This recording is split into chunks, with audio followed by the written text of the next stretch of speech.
Good morning.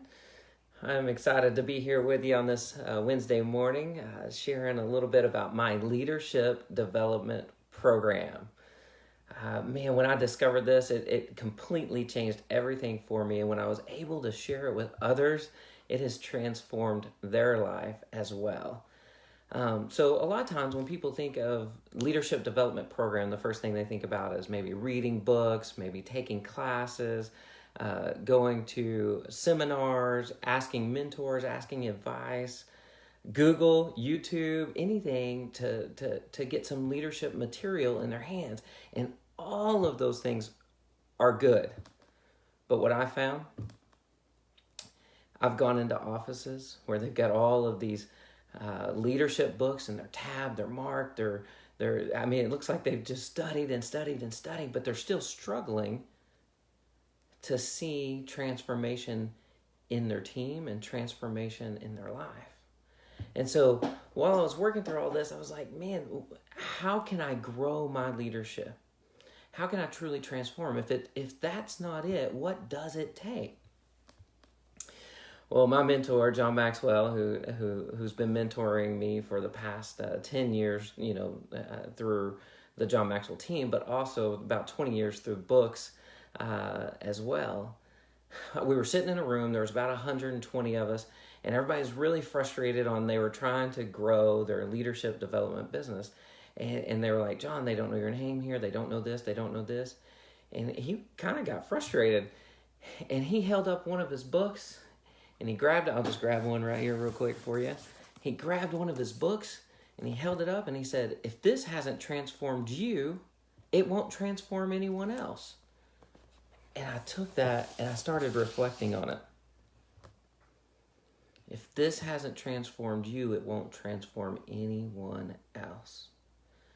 And I started studying some more material, and there's this leadership law called the law of the lid, which basically says your leadership ability will determine your level of effectiveness. And I was trying to uncover that, and with some groups I was working with, we were like, how do you know when you hit your lid? And this one guy, he goes, man, I know when I hit my lid this week. And I was like, how'd you know? He goes, well, I was working with one of my kids, and I started bullying inside. And as I started bullying inside, it just blew. I was like, I can relate. I'm a parent too. You blow your lid. You get frustrated. I was like, that's it. And in more of my discovery, I determined that, basically when you hit your lid, you have an opportunity to grow. So that's when I discovered my leadership development program. Let me introduce you to them. This is my leadership development program. Braun lied, father of 5. And you can see I have 5 programs, right? And most of the time when I say my leadership development program, they think, oh yeah, that's great, Braun. You're going to help develop them. No, that's the opposite of what I'm talking about. And that's what most people do in their leadership development program. Let me read a book for someone else. Let me help each of them grow by giving them what they need. So going across there, you can see that my 5 different programs, right, that I have, it's not about helping them grow first. Each one of them help me grow. They are my leadership development program. So what do I mean by that? Is that anytime I hit my lid, anytime I get frustrated, anytime they're not doing what I ask them to do, it's an opportunity for me to grow, not for them to grow. See, people often want their conditions and circumstances to change, but yet they're unwilling to change themselves. They therefore remain bound. So I encourage you to engage with your leadership development program. It might be your spouse, it might be your children, it might be your team at work, but anytime you get frustrated, you have an opportunity to grow. But what most people do is, no, they need to change. So one of the things that I wrote down here just to help explain this a little bit more is instead of going, they won't listen, how about you change that around and ask, how can I communicate differently? How could I connect with them? What could I do differently? Instead of saying they just don't get it, how can I help them get it? What about this one? I've heard it over and over, especially as I had teenagers and I've expressed my struggle in leading my teenagers.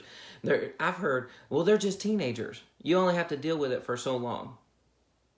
They'll be out of the house before you know it. Man, what type of leadership is that? What about with your spouse? Man, it's just not worth having that conversation anymore. Just let it go. Just deal with it. It's just the way it is. That's not a leadership conversation. So my leadership development program is every time I hit my lid in anything that I'm working with. And I've got to close the knowing and doing gap. Again, I work with lots of people who have checked the box off. They've gone to the classes, they've read the books, they've done these things, and they're still stuck. They're not becoming more effective. Their leadership ability is not growing. So let me give you a story that for me just blew my mind. And it goes back to this, man, until it transforms you, it won't transform anybody else. Well, we've talked about connecting with individuals as leaders. We've talked about giving them a strong why. We've talked about having goals and having something that you're striving for. And what I found is a lot of people don't know what they're striving for. So let me give you an example with my oldest two, Maddie and Will. Here we go. So we had a year in school where they both struggled greatly. And I can't tell you how many conversations we had, whether it was disciplinary, whether it was grades, whether it was sports, whether it was not making a certain team. We had lots of conversations in a year, and they were hard, they were frustrating. There was a lot of heated discussions, tears, frustration, and all this stuff. And as I studied this leadership material, I read a book, Everybody Communicates and Few Connect, and it says, do you know what they know? Do you feel what they feel? Do you hear what they hear? Do you know what they want before you tell them what you want? And Jacqueline and my wife and I, we were telling them what we wanted for them. And that year was so hard. Fast forward to the next year. And this is why I say it's my leadership development program. I had to change. I had to grow. Next year, about 3 weeks before the school year started, I grabbed Maddie and I said, hey, let's go to your favorite restaurant and have dinner. And I sat down with her and I asked her, hey, Maddie, what do you want for this year? What's your dream? What would you like to see happen? If we could fast forward to the end of the year and you could have a highlight reel of your year of school, what would you like to see? And she started to tell me she wanted to make good grades. She wanted to get along with her teachers, which she always did anyways. Will wouldn't struggle with that. I'll get to that. But she wanted to have good friends. She wanted to do all of these things. And she started painting this vision of what she wanted. It was amazing. It was all the things Jacqueline and I wanted, all the things her teachers wanted, and she wanted them, and she got to express them to me first. Did the same thing with Will. Took him to his favorite restaurant, sat down. Man, what would you like for this year? And he started naming off all of these things. I didn't want to get sent to the principal's office. I want my teachers to like me. I want to have great friends. I want to do great in the sports that I do. He started sharing all these things that he wanted for the year. And it was all the things we were being reactive to when he wasn't getting it the year before. So this year we moved into a proactive mode. And he bought into what he wanted, not me telling him what he wanted. Influence. Not positional authority, influence. That year of school was one of the most amazing years for both of my oldest children because I changed.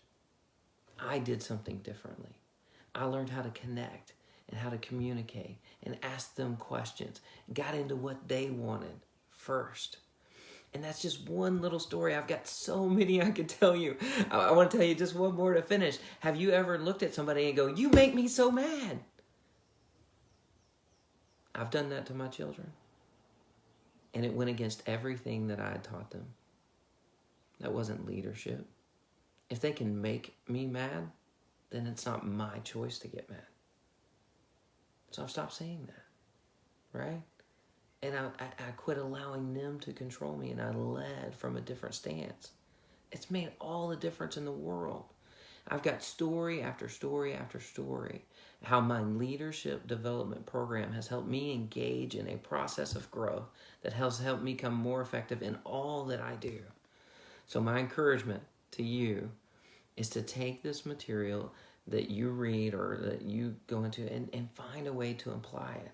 Anytime you hit your lid, it's an opportunity for you to grow, not the person in front of you to grow, for you to grow. Remember, who's the hardest person to lead? It's you. If I could just get me to follow through, man, what a difference it could make. So here's to living a strong life, a brawny life. My passion is to facilitate growth in others so that they can live for more. I hope this has helped you. I look forward to hearing stories of how your leadership development program helps you become more effective in all that you do.